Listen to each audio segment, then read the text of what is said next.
আপনি কি জানেন গর্ভধারণের কত সপ্তাহ চলছে? ভুল হিসাব করলে শিশুর বিকাশে সমস্যা হতে পারে। গর্ভকাল সঠিকভাবে গণনা করা খুবই গুরুত্বপূর্ণ। এটি শিশুর বৃদ্ধি, ডাক্তারের পরামর্শ ও প্রসবের সম্ভাব্য তারিখ জানতে সাহায্য করে। আপনার শেষ মাসিকের এলএমপি প্রথম দিন থেকে গর্ভকাল গণনা শুরু হয়।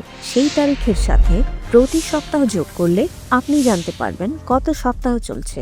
উদাহরণ হিসেবে, যদি আপনার শেষ মাসিকের প্রথম দিন হয় 1 জানুয়ারি, তাহলে 8 জানুয়ারি 1 সপ্তাহ, 15 জানুয়ারি 2 সপ্তাহ, এভাবে গণনা করুন। গর্ভধারণের মোট সময় গড়ে 40 সপ্তাহ বা 9 মাস 7 দিন। 37 সপ্তাহের আগে জন্ম নিলে সেটি প্রিম্যাচিওর, আর 42 সপ্তাহ পার হলে সেটি পোস্ট টার্ম বলা হয়। নিজের গর্ভকাল ঠিকমতো জানুন, সঠিক যত্ন নিন।